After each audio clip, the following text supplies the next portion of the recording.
Welcome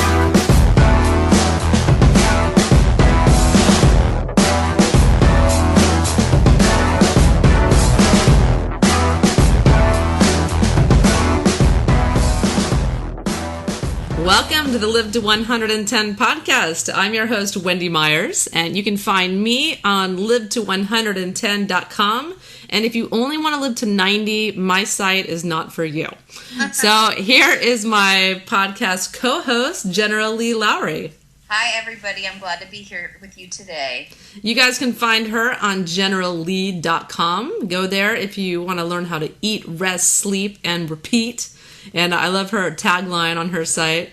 And she's got all kinds of stuff about fitness and nutrition on there. It's a really, really good site. Go check it out. And today we're going to be interviewing one of my very good friends, Evan Brand, of NotJustPaleo.com. And he has written a book where he's co-authored with Kevin Geary. It's called REM Rehab. And I highly recommend that you guys go out and get this book. It talks about, all about how to improve your sleep and all the different things that can affect sleep, like your blood sugar and the timing of when you sleep, what impairs sleep, supplements, and all the different tips that you need to get a good night's rest, which is the foundation of health. It's going to be an awesome show. But first, we have to do the disclaimer. So please keep in mind that this program is not intended to diagnose or treat any disease or health condition, and it is not a substitute for professional medical advice. The Live to 110 podcast is solely informational in nature, so please consult your healthcare practitioner before trying anything that we suggest, any treatment that we suggest on this show. So here we go. Well, so Evan, so nice to have you on the show. Yeah, thank you. I'm really happy to be with you all. This is an important topic to me because I was a miserable dude for a while when it comes to sleep. So I think I have a pretty good handle on this thing now. Yeah, and you've been on the podcast before. You were one of my third guests on the podcast. It was a Live to 110 classic about the paleo diet and ancestral fitness. You're big in the paleo thing yourself. And I personally think that paleo diet is the foundation of getting good sleep. What is your opinion on that? I would say definitely, yeah. I mean, it's actually provides the raw materials that you need to make the neurotransmitters which allow you to sleep. So in that sense, for sure, I mean, people that are excluding things from their diet, they may think that things in their diet are messing up the sleep, but things that aren't in your diet can mess up your sleep just as much, if not more. So yeah, definitely. Yeah, well, so talk about that a little bit, about how the proteins in the meat make neurotransmitters. Yeah, well, it's a pretty complicated conversion process. I've looked at the chart, and those charts are always crazy, seeing how, a certain raw material, an amino acid from your meat actually turns into, eventually turns into melatonin. So you basically have to start by just explaining to people that meats are made up of amino acids, and these are essential. Many of them are essential. There's some non-essential amino acids too, but we have to have meat, and there's no way around it. I wish there was for some people that don't like meat, but unfortunately you have to have it in your diet to produce melatonin. And so it starts with tryptophan, and there's 10 essential amino acids, and tryptophan is just one of them. And so you have to have it to produce serotonin also. So if we start on the left of a chart, basically you input food, tryptophan is pulled from the food, that extra tryptophan can be converted to serotonin, and serotonin is required for melatonin production.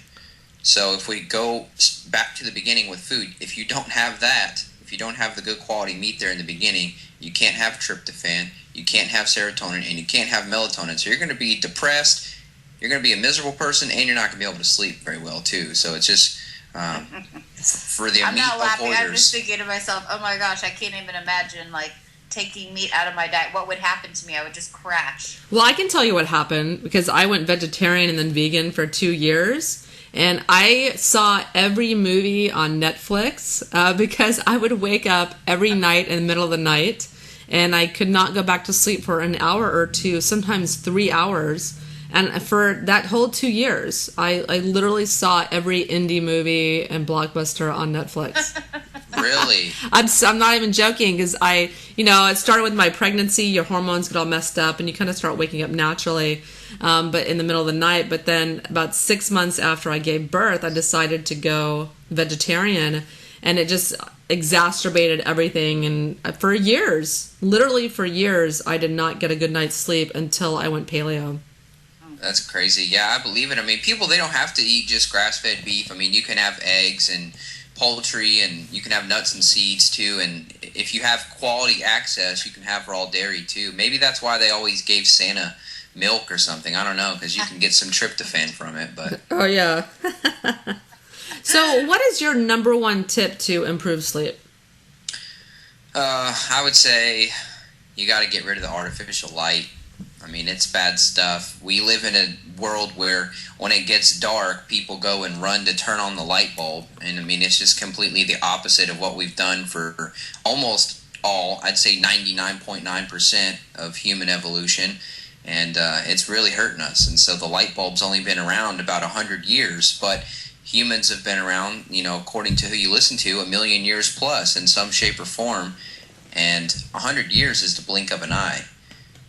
Just like our modern society has been here for a blink of an eye compared to the hunter-gatherer way of life. So I think if we start there, that's probably the best thing and the easiest thing that people can do to fix their sleep, because some of the diet stuff and the blood sugar stuff that we could talk about, that's kind of overwhelming to people at first. But I've had Dr. Hansler and Wendy, I don't know if you've listened to those episodes, the guy from the Low Blue Light Institute on my podcast twice. I did listen to one of those.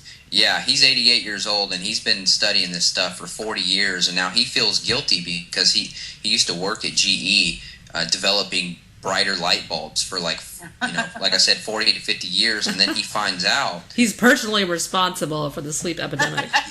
Literally. I mean, yeah, he literally is. This guy can't sleep at night due to the stress, so I guess that's something to watch out for too. But so artificial light at night is going to be disrupting your melatonin, and so I found out recently that not only your eyes pick up light, but your skin is sort of a clock also.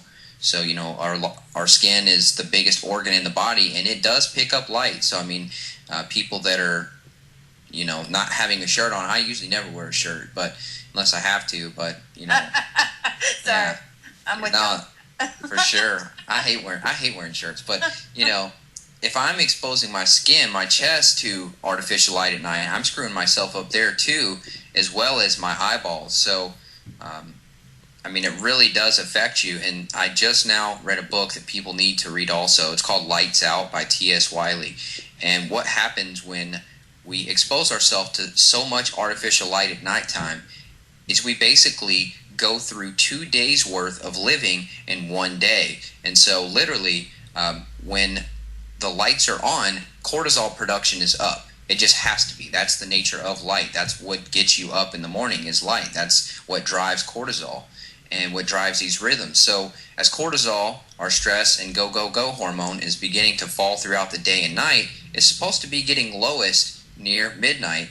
And not me, but a lot of people my age, they don't even start doing things until midnight. And so that drives cortisol way back up again, and you're just going to be burning through all of these extra hormones and chemicals. And so the way that T.S. Wiley puts it in the book, she says, we can't cheat nature and we can't cheat time. And so while you may go through 2 days in one day, that day has to come from somewhere, so it comes off the end of your life. So in effect, you're basically speeding up the aging process. You're doubling down with your time. So it's really interesting. But interesting. I wonder what happens. Like my sister sleeps with the light. She sleeps with the light on in her room. I don't know what she sleeps with the television on. So I can't even imagine what her cortisol levels probably look like. Yeah, is she stressed out all the time? She doesn't sleep well, and she handles. I don't know. With my sister, you can't really tell. She seems to manage stress well, but a lot of people like that, they're internalizing it. So I really don't know. Her sleep isn't that great, but she has this thing where she sleeps with both the television and an artificial light on. Her boyfriend is like yourself, pretty knowledgeable and has changed all the light bulbs out in the house so that they aren't that unnatural light that you're talking about. But still, that's it. It's interesting. So, Evan, tell us about why it's important to sleep with blackout curtains. For me, I started sleeping with a sleep mask, and it has made all the difference in the quality of my sleep. Yeah, for sure. A sleep mask or the curtains are really awesome. I mean, we have so much light pollution in the cities now. I mean, you're all out in Los Angeles. I'm here in Austin, and the city here is growing. Not as big as Los Angeles, but it's growing, and there's lights everywhere. I mean, if people were educated enough about how small of an amount of light can actually affect you, and I'll tell you, they did a study where they shined a just a quarter sized light behind a guy's kneecap, and that was enough to suppress melatonin levels. And so knowing that, I really take it serious when it comes to light pollution. So I mean, if you're trying to sleep at night and there's a street light, regardless of the color shining in, that's going to affect you. And so yeah, is that because you have light receptors on your skin? Yeah, I would say it's probably the skin, or I mean the fact that your eyelids, they're the thinnest skin on your body.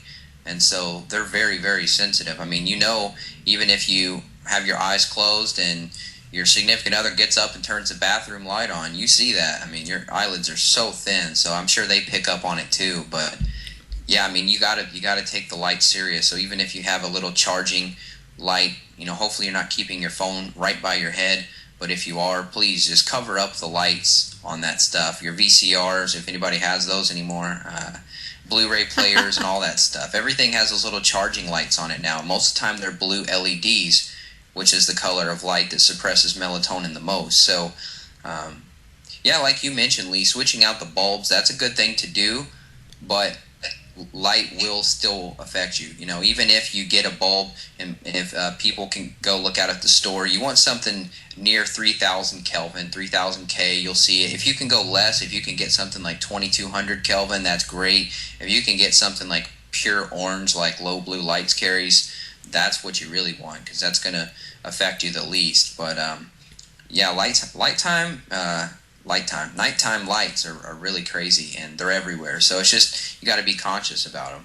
Yeah, I think for a lot of people, because there's so many lights everywhere, that you pretty much have to get blackout curtains in your bedroom and just block everything out.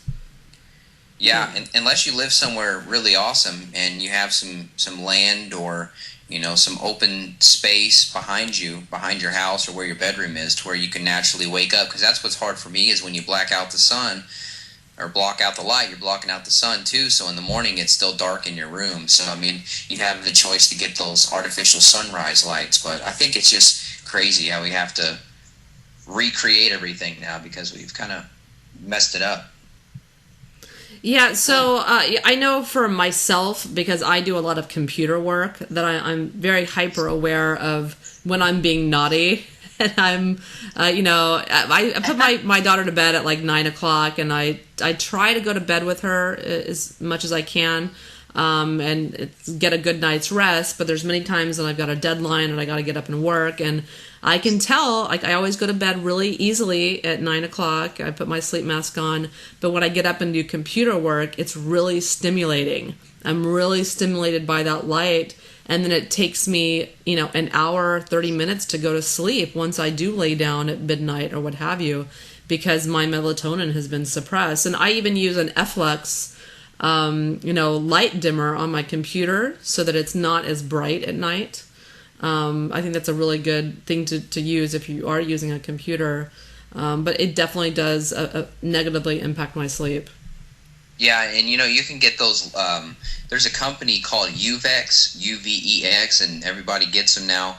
And they're about $8. They're a pair of glasses. They look like safety glasses. They're really stylish, but they're on Amazon for like $8 or $9. And I think the model is 1933X, but that's what I wear. It's just kind of a sporty version of safety glasses that are orange. And it's funny because if you test them, you put them on, you go look at a blue LED light, you can't even really see it. It's kind of like a really dim green color, so it works for sure. And those will make a huge difference. I mean, if your significant other is not willing to change the light bulbs or willing to reduce the amount of light in your home at nighttime, you can at least wear those and save yourself.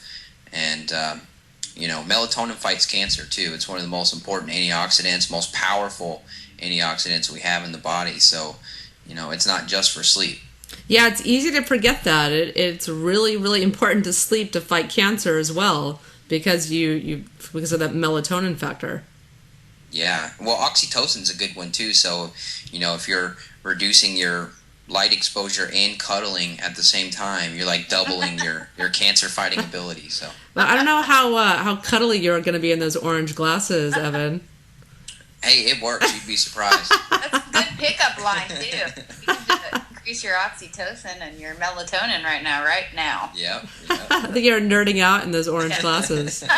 Yep. So what about the timing of sleep? When is the best time to go to sleep? 9 p.m.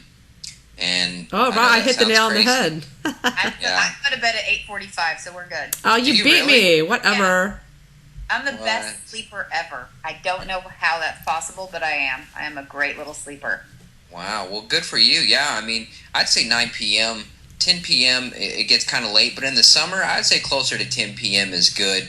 And another quote that I'll pull from the Lights Out book, the T.S. Wiley girl, she says, going to bed at 9 o'clock, is it going to negatively impact your social life? And then she says, yes, but so will cancer and death. And I hate that she put it that blunt, but, I mean, that's true. And I like her. She's very dramatic like I am. Yeah, for sure. You should have her on the show. We love drama. Yeah, she'd be a good guest. But no, I mean, 9 o'clock, just because your cortisol is starting to drop as your melatonin's starting to rise. I mean, it's a beautiful, if you ever look at like a chart of how these two hormones interact and intersect with each other, it's really interesting. But most people, they get that second wind. They, right before they go to bed for some reason, the energy kicks back in.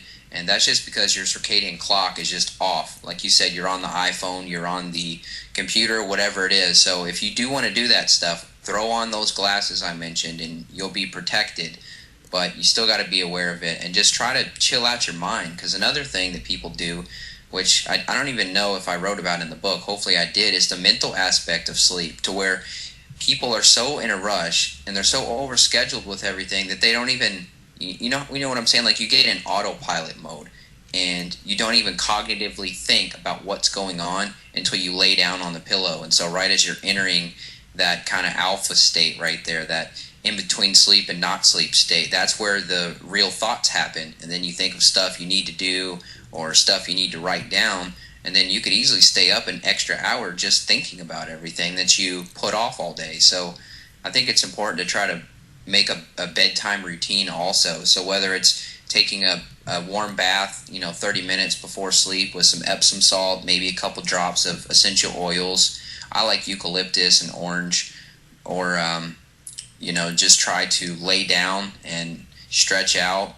Maybe you could write a journal down, write your emotions down, something like that. But if you got to unload the brain. I think it gets overloaded throughout the day, and that keeps you up too. Yeah, I used to be guilty of that. I would lay down and go to sleep, and then I'd start thinking about, I got to do this, I got to do that tomorrow, and blah, blah, blah, I need to write this down. And it would prevent me from going to sleep. So now I have a practice where I kind of do a little meditation. I kind of do the Roy Masters observation meditation, where I just train my mind to not let thoughts come in, where I just kind of focus on looking inside my skull and just try to meditate almost, and then it relaxes me and I go to sleep. Yeah, I've tried that since you told me about that method. That's the one where you put all your energy to your right hand, and yeah, mm-hmm. It works. It's really cool. I did it outside the other day, and it was kind of like, whoa! I didn't realize. I mean, it put me into a pretty good state quickly. I mean, the trees and everything just took a whole new dimension to them. I'm like, wow, I'm meditating that quick. Wow. Yeah, it really gets people, some people can have a pretty profound experience with it. They really start feeling a lot of energy, and it's very effective. Yeah. And so what are some of the things that impair sleep? I mean, I hear a lot of my clients complain that they're not able to sleep. They wake up in the middle of the night. They have to go pee a bunch of times, and all kinds of issues with sleeping. So what are some of the number one issues that people may not be aware of that impair sleep? Well, I guess I'll start with the one that everybody probably knows, but they don't think about, and that's caffeine. I mean, depending on the person, studies have shown that caffeine can have a half-life of up to 3 days in your system. And so people that think their morning cup of coffee at 6 a.m. is not affecting them, it very well could be if you're a slow metabolism of caffeine. So that's a big one. I mean, for me, I'm pretty sensitive to anything. I don't know why. I guess maybe having a clean diet makes you more reactive to supplements and products, but a cup of coffee for me, even 4 to 6 ounces, I'm just, whoa, it cranks my switch up and I'm ready to go. But it can for sure affect your sleep. And if you ever notice that people who smoke cigarettes, they always have a cup of coffee with them, and that's because they're chasing the buzz, because smokers metabolize caffeine 50% faster. And so it's no coincidence when you see, somebody with a cigarette and a cup of joe at the same time. It's just they're double trying to boost themselves up. And also, and Wendy, you may have covered the negative effects of birth control, but birth control doubles the time that it takes to metabolize caffeine also. Oh, wow. I didn't know that. Yeah. So it can take you up to 10 to 12 hours to complete the whole process of excreting caffeine. So, and pregnancy, it takes 9 to 11 hours to metabolize caffeine in pregnant women. And there was one other thing I wanted to mention about it. Let me see if I can find it here. I think it was Asians that they metabolize caffeine super slow. Yeah, I don't have it here, but it's in the book, so maybe that'll give people a reason to pick it up. Maybe that's something similar to how, a lot of Asians, just for whatever genetic reasons, don't metabolize alcohol as well either. Maybe there's something in that similar vein.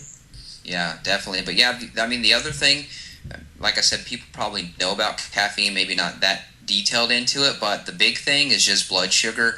And so if people haven't switched over to a more ancestral diet and you're having the blood sugar roller coaster go up and down, that affects your sleep too. Just, it all goes back to cortisol once again. So if you chase sugar, you boost your blood sugar up to make you feel good, give you pleasure. Insulin has to come out, otherwise that excess sugar will kill you. So the blood sugar plummets, gets shoved into the fat cells. Now blood sugar's too low and you're immobilized, and so cortisol has to shoot out to boost you up to get you moving again. And like we said, cortisol is the go-go hormone. So when blood sugar is not stabilized like it is in an ancestral higher fat diet, blood sugar goes haywire, and so do your hormones. And so you're going to be stressed out on a hormonal level, and you're going to be energetically pushed by your hormones too. So that's just another way that this way of eating can benefit you. Yeah, that's what I tell all my clients. Do not eat at night, especially if you're trying to lose weight. Because even if you're eating, people do snack, or say I snack. I try to eat like a fatty thing, like maybe a piece of cheese or a Parmesan crisp or something if I have to snack on something, because it's not going to affect blood sugar as much. But so for those people that are eating at night, and then they go to sleep after they eat, they're not going to sleep well. Like I know for myself, when sometimes I've snapped and had like a piece of chocolate or something before I go to sleep, I don't sleep well, and then I wake up in the morning coming almost hungover, kind of a hungover feeling, where I haven't slept well. I had this sugar crash. I had to metabolize all this sugar, and it definitely impacts sleep hugely. Yeah, for sure. And chocolate has caffeine in it too. Yeah. So you're getting the boost there. But yeah, I mean, we talked about tryptophan a little bit, but GABA is important too. And I think we've talked about GABA on my show probably, which is the calming neurotransmitter. It's the brakes of the brain. And many people in our society, we don't have enough GABA. So we have so much serotonin and dopamine, the go-go-goes, but we don't have any slows. And so it's like a semi-truck with bicycle brakes. That's kind of how the modern human is now. And we have to have sulfur to produce GABA, to create it. It's kind of the raw material. And so sulfur-rich foods, like broccoli, cabbage, onions, garlic, things like that, those have sulfur in them. And so those are they can directly then produce GABA. And that they have to be there. That sulfur has to be there to produce GABA. So obviously there's many reasons people don't have enough GABA just by excess stress and things like that, but GABA is just as important as tryptophan when it comes to having actually restful sleep. You know, it doesn't matter if you sleep 8 hours if it's poor quality. I think that's one of the reasons that Xanax is so popular in our culture, or benzodiazepines, because because that stimulates GABA production to relax a person. That's crazy, isn't it? And alcohol too will boost GABA. Yeah, and so people are taking those instead of eating a healthy diet. And there's a lot of people that don't like garlic and onions, or they're eating broccoli, but it's poor quality, so it doesn't have a lot of sulfur in it. Because I know like this broccoli at the grocery store doesn't have a tremendous. It has some sulfur, but not as much as it should. Like if you grow it in a garden and the soil is really mineralized or whatnot. But I think a lot of people just don't get enough sulfur, like you said. Yeah, I want to eventually start growing my own stuff, because like you tell me all the time, even if it's organic, who knows how much stuff's really in it, and that just kills me, you know? So I really want to try to take control of that and grow my own stuff one day. Yeah, I just know from my own experience, my uncle has this garden that I would love to talk about, and he's been growing vegetables for 30 years, and he gave me this broccoli one time. I went to his house, and it stunk so bad. It stunk up my whole car. It was so, and it's the sulfur, and it stunk up my whole refrigerator. And then when I ate it, then my fart stunk so bad I could not even tell you. And I was like, I had never experienced a vegetable like this. It profoundly changed me and my views on vegetables. Because I'd never had broccoli from the store stink up my whole car and my butt or whatever. Like that. And so I know that there's not as much sulfur as there should be in our vegetables at Whole Foods. Good to know. I'm so sorry that was TMI. But that is not TMI. That's why you're my friend. That's awesome. I had to go there because that is the truth, you know? We need more sulfur. Yeah, that's a good test. Smell your farts. That's a good test to know if your garlic is legit. You want to have stinky farts. I hate to break it to people, but if you're eating sulfur-rich foods and lots of vegetables, those microbes in your intestines are feeding on that, and you're supposed to be farting. That is the way it goes. Okay. That's the way it goes. But you said it's in cabbage as well. Is that correct? Yeah, it is. That's good. During my bodybuilding season, I tend to put a lot of cabbage as one of the vegetables cabbage and broccoli. Not the stinky broccoli. I'm going to have to go find that, but cabbage in my diet. So I wonder if that's leading to, better sleep, and I just didn't know about it. It definitely could be. Everything adds up, everything's a little piece to the puzzle. That's awesome. So what about supplements? What kind of supplements do people need to be taking to improve sleep? Yeah, this is the one that everybody I think I actually wrote that in the beginning of the chapter. I'm like, did you skip straight to this chapter? Because everybody wants, they want the quick fix. That's right. So there's many supplements. There's some more serious ones that I could have mentioned, but I just, I'm not a doctor, obviously, so I wanted to keep it as simple and safe as possible for people and, do the more, not crazy, but, the deeper things to myself, as a self-experimenter. But theanine is one of the best ones. I have sun theanine, which is kind of like the raw, or I guess like the first step of theanine, straight from the green tea. I don't know if it comes from the green tea leaves or how they actually manufacture it, but theanine is just an amino acid once again, and that's why yoga and tea are linked up, maybe for profit, but also just because drinking tea can put you into that meditative state because of the theanine in there, and theanine boosts GABA. So 200 to 400 milligram capsules of theanine can be found everywhere, but go for the sun theanine. That's like a way higher version than some of the other ones, but mostly all of these will work, and you'll really feel it. I heard of a sublingual theanine that's supposed to be coming out by one of my friends' companies, and that'll be pretty cool because it'll hit you much quicker than a capsule. But you could start there. Magnesium, which it's funny that magnesium is considered a supplement, even though it's just something that should have been there, but it's not. But magnesium's a mineral, and there's many forms of it. Some forms can give you more sleepiness than others, and some are more for kind of helping out digestion and stuff like that. So magnesium glycinate is a good one, and I know, Wendy, you were a fan of Pure Encapsulations. They have a magnesium glycinate that's really good, and also magnesium citrate. So that's what I use. I use the Natural Calm. That's what I use too. Yeah, it's good stuff. It tastes delicious, and it gives you a little change up from drinking just pure plain water all the time. And I think I have like the raspberry lemon flavor sweetened with stevia, and I drink that. I'll just do a teaspoon or two of that, and if you do too much, you'll know, because your poop will be too soft. But have some loose bowels. Yeah, that's a good test for people, but that'll really chill you out. So I mean, I wouldn't drink it before you're going to go out with your friends. When you're going out to the club, wearing your blue blocking glasses, of course. I wouldn't drink magnesium before you go, because that stuff will actually, it'll knock you out pretty good, pretty quickly.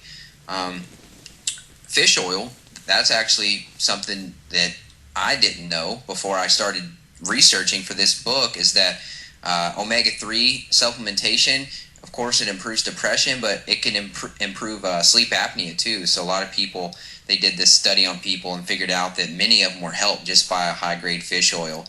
So that's something that you can do. Tryptophan, you could just do a straight tryptophan supplement. That's good for you. I'd say around 500 milligrams for tryptophan. I've tested different levels, and that's what seems to work for me. Of course, everybody's different. Vitamin D is another one, and I'm not exactly sure like what or how vitamin D has actually contributed, but I've looked at all the studies and read, okay, vitamin D has improved people, looked at the charts, saw the improvement in sleep quality, and like, okay, this has to be in there. But to be honest, I'm not exactly sure how that helps. Maybe you do, Wendy. I not off the top of my head, I don't know. Vitamin D does so many different things and facilitates so many processes in our body, but I don't know offhand about sleep. Yeah, it's complex with vitamin D. It's like, trying to isolate one thing that it does is kind of hard. Like magnesium, you could say directly that it helps sleep, but I've read upwards of 400 uses that the body has for magnesium, so it's kind of interesting. You could say anything can be helped by magnesium or vitamin D, probably. Yeah. I know one thing I do with my clients is, a lot of my clients are fairly ill when they come to see me, and they, when I put them on nutritional balancing programs, and I know in my own experience, once I put them on 750 milligrams of chelated calcium citrate and 450 milligrams every day of chelated magnesium citrate, they start, it's divided in 3 doses over the course of the day with each meal, and they can take more of that at night if they need to, but they start sleeping like babies.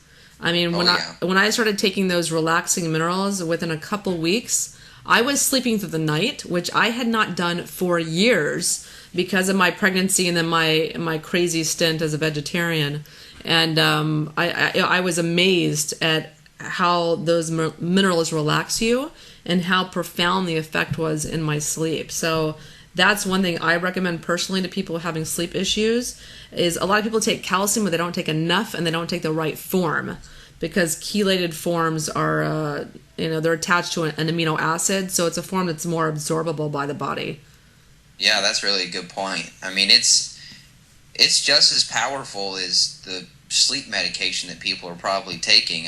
Not, like I said, not that I'm a doctor, I can't tell you to quit taking your medications, but if people found out that just some simple minerals could help them sleep instead, I don't know, it might be a sigh of relief for a lot of people. It's profound. Like, I'm amazed at the effect. Even sometimes when I have anxiety, I will pop a calcium magnesium and it will calm me right down.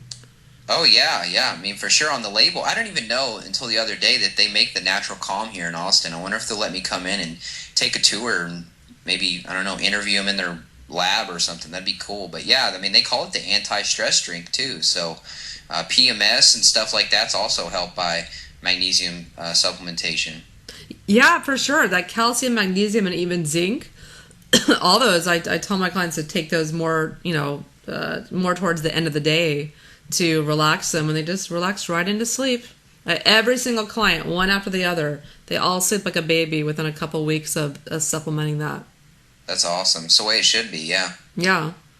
So are there any other tips from the book that you can give the listeners about how to get better sleep? I would just say be aware of what you do in your bedroom. I mean, keep your bedroom to sleep and sex only. And if you are watching TV, or if you're sitting on the iPad playing or checking the emails from the bed, I mean, your brain is, it's a creature of habit. It loves habit. It creates pathways towards happiness and pleasure, which is why it's so hard for people to make real change, because the sugar addiction, or I'm actually writing about like internet porn now, and how that's not really paleo. You know, it's funny to word it that way, but how. I've never heard it worded that way. Yeah, but so, you know, I won't go too off tangent here, but basically how we are exposed to so many different people. We can see so many different women or men that we've never would have saw before, and that's really addicting and pleasurable to the brain, the same way it is for sugar and stuff. If you carve this pathway in your brain, and it knows every time you pop up the computer, you're going to go to Facebook, that's pleasurable in itself. And so combine that with doing that in your bedroom, your brain's not going to know to relax. It's not going to know it's time to lay down and rest and go to sleep. It's going to be time to get up and look at people. And actually, there's a therapy called Faces Therapy. I don't know if y'all have heard of this, but you can actually watch this video, and it's just showing a bunch of human faces, and it's supposed to stimulate serotonin and actually make you feel happier. You know, for people that are really lonely or feel like they have no friends, you can watch this video. And it's recommended not to watch it at night, because daytime is the time when normally we would be socializing with others, and nighttime you would probably only be with your significant other. And so that's why in my book I recommend not watching TV shows and stuff before you go to bed, because you could be watching a murder show, which is going to, you know, stimulate some adrenaline and stuff anyway, but looking at the faces of the people, that's telling your brain that it's time to socialize. And that's a little bit more kind of woo-woo for people, but it's really not. I promise you, it does make a difference. And so, long story short, keep the bedroom for sleep and sex, and don't lay around all day in it just chilling. You know, if you're going to take a nap, take a nap. If you're going to sleep, sleep, and that's it. Get up, get out, and, you know, program your brain to be awake in other parts of the house. I know, I'm very stimulated when I stay up and I watch Scandal. Totally ruins my sleep. It's too stimulating. Yeah, I haven't seen that, but it sounds like it would be for sure. Yeah, it's a good show. It's one of my favorite shows. More like guilty pleasures. Yeah. One of many. Yep, I know. So what about you, Leigh? Do you? So you said you don't have any issues with sleep? You know what? It's so. I think at times, you know, for the most part, I really don't have any issues with sleep. But one of the things I was telling Wendy is earlier this year, as I went into a bodybuilding competition I was up for, I changed my diet. I've been a clean eater. I eat more paleo-like. I still eat grains, but I am a higher fat, higher protein eater, and ate totally clean. I decided to switch my diet over to this thing called IIFYM. It's kind of the brand new trend of how you're able to eat crap and stay lean, honestly. Really? I mean, here's the thing about it. If done properly, that is not the diet. That's where, it's just like with when you see primal and paleos, people eat bacon all the time. It's somebody doing it the wrong way. Okay, right. So IIFYM, with the opportunity in there is you get given exact macros for your fat, for your protein, and for your carbohydrate needs and fiber, and then you have to hit all of those goals. Now, you should eat about 80-20 clean. That's kind of what the goal is. What happens is it introduces things back into people's systems like Pop-Tarts that have insulin spiking issues, and I decided I was going to follow this diet just to see if I could stay lean and eat stuff that I like. What happened was my skin started to look terrible. I had poor sleep, and I was moodier than I have ever been in my entire life. And I'm pretty moody. So I became erratic moods, having trouble sleeping, which I had never had trouble with before. And it's not IIFYM, so I want to say it's not the diet. It's the way that I was doing the diet. I was incorporating processed foods again to see how that affected my body, if I could stay lean. But I was leaving out all the important things, like, it's kind of an uneducated way to do it. I was leaving out all the important things, like how's this going to affect my health, my well-being, my sleep, and my mood, and it affected all those areas. So I'm back to my original plan, which is more of a clean eating diet without all of that processed anything in it. Yeah, that's a good point. I've thought about that before, but I haven't talked too much about it on my show. Just the 20% rule. I mean, who knows what people are adding back in? I mean, if you're 80% gluten-free, that's nothing. It doesn't matter. 1% gluten is gluten. So right. You can have exposure from one time, like this lady who came on my show, which Wendy, I think she's came on yours too. I'm not sure. Beverly Meyer. Yes, she was on the show. Okay, yeah, she said that.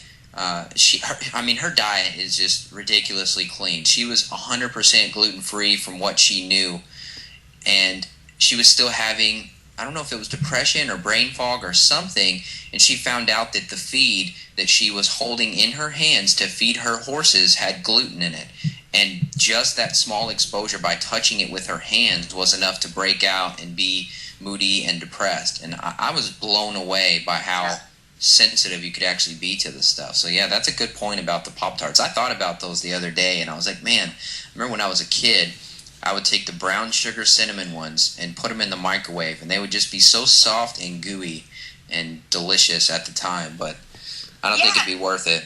And here's the thing, is like, I've always been a bloody knuckles type of girl. Like, I want to learn the hard way, or I want to know personally how it affects me. Some of those things, obviously, like long-term health, we can't actually see how they're affecting us until later.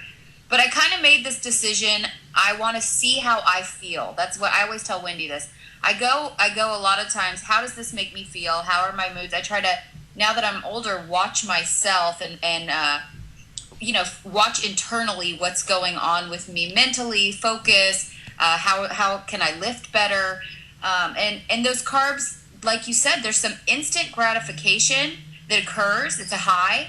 There's a high in sugar that occurs for me. So yeah, I might be able to lift in that moment a little bit more or feel like I'm getting that high, but the crash that comes with it and the roller coaster that started to occur, and honestly, as a woman, I don't want my skin to look bad. So the fact that I started to see all of these things occurring just from introducing those corn syrups and starches and things back into my system that I wasn't used to, was enough for me to say, okay, I'm going to retrack what I'm doing, and I'm going to get back to what I know, so that's the difference that it made for me, for sure.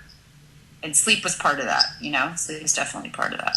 Yep, definitely. Yeah, skip the Pop-Tarts. I mean, I thought about it. I was like, man, and also, that was one of the things that I found out as a kid that would just keep me going at night. So when I was like 13 playing video games, I was using the TV, of course, the light from that to keep me up, and then I was just fueling myself with warm cinnamon Pop-Tarts. So I'm sure great combination. I in my lifetime, I've eaten hundreds of strawberry Pop-Tarts. Yeah. So bad. Oh. Yeah. So, Evan, where can we find your book? It's at remrehab.com, REM Rehab.